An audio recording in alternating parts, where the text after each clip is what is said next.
Just plan ल्यान कला ठीक अछि पुलिस भ्यान एरोड्रोम अपेक्षा करछि तू घर को आसी आदित्य घर में चलिया तो बाहागर समस्त आयोजन मु सारी जाइछि समस्त तो अपेक्षा रे ठीक समय आसी पहुंचबू हां रखुछि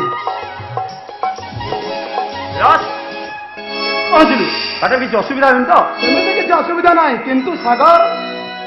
कोछि अरे सागर को होछि बाहागर 4 दिन पूर्व गोटे जरूरी कम दिल्ली चलीगला आ तार बाहागर समस्त दायित्व मो ऊपर छाड़ी गला किंतु वर्तमान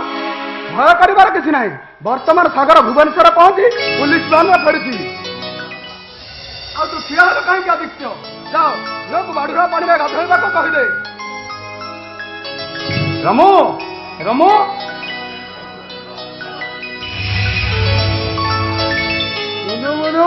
भैया भैया भैया भैया पेशेंस अंबर की पेशेंस आदमी तो कामटा नहीं गला बोली अरे बुझी पार्लुनी छोड़ अरे चौधरी ट्रेन में लैंड करिबो एरोड्रोम में ताकू पुलिस वैन अपेक्षा कर पुलिस वैन टी आदित्य पट्टनायक घर को केबे पहुंचबो 20 फुट ऊपर को मुनु मुनु भैया भैया भैया भैया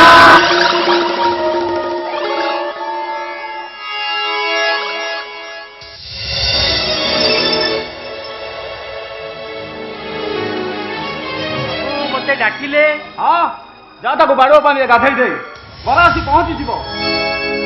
आपण जमा व्यस्त नहीं बाबू गाँ मुंडे जमी दी चार्टा जन फुटी जाइए सेमिति परा देई माँ को बाड़ुआ पानी रे गाधेइचु बाकी अच्छी बेदी जाए हाथ गंठी पड़ा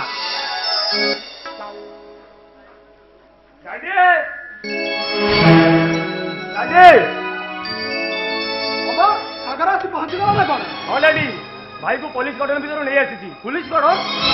अरे सीधे भावार कौन अच्छी पुलिस चाकरी जो केते साथी सांग आसी वर्तमान सागर कौटी आपण अनुमति को अपेक्षा कर मो अनुमति को अपेक्षा कर जय बाबू को बाट वर्णन कले केमी घर भीतर को आसबे जे अरे सत तो एक कथा मु भूली जाइथिली आदित्य आ तू ठिया हलो काहे के जा बाट वर्णन कर घर को नहीं आ वर्तमान सागर तो द्वार आगे मो आपण माने एडी अपेक्षा करनु बाट वर्णन जय बाबू को नहीं आस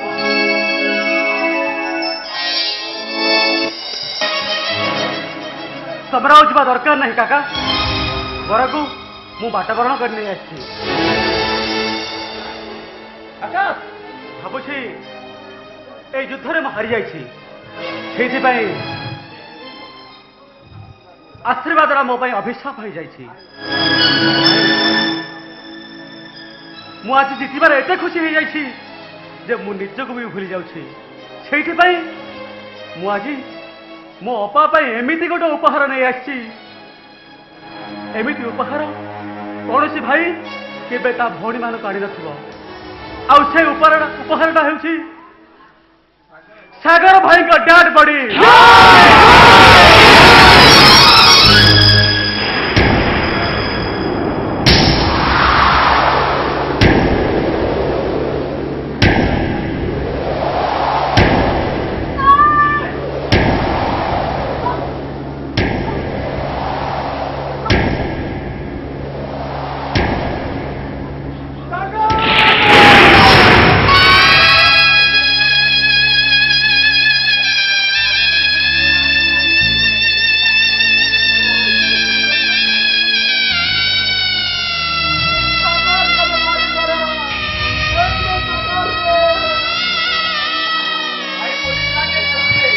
हठात नक्सल माने ल्यांडमाइन विस्फोरण कले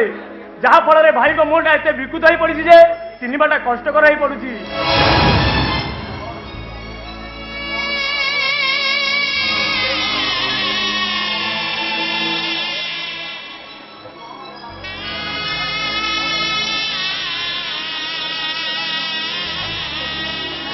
कौन हे बाबू राति पाइले मो छुआ माँ मंगुला मंगुला अनुसार निज भाग्य निज निर्भर करे प्रमाणित करदेला जाए सेटा गोटे अलक्षणी। तू भूल कहूच लक्षण अनुसार मनुष्यर भाग्य तैयार हो न थाए। मनुष्यर भाग्य ता कर्म उपर निर्भर करे। ताहा न होइथिले बाहागर 4 दिन पूर्व सागर कहीं दिल्ली जाइथा ସେଥିପାଇଁ कौन तो झील दायी। बर्तमान कौन हम ए जटिल परिस्थिति केमी समाधान हम मो बड़ पुओ सीना मत छाड़ी चलीगला। जदि तोर किसी आपत्ति न थाए मो सान पु अमर सहित तो झीर बाहागर करने किंतु डैडी किंतुर प्रश्न नहीं अमर एटा हूँ मो सम्मान प्रश्न। आशा कर मो कथा निश्चय रखबू। एटा मोर आदेश नुहे बरम अनुरोध। आसुची आदित्य एणिकी तो इच्छा स्वर्ग द्वार जाऊँगी शवदाह करने को।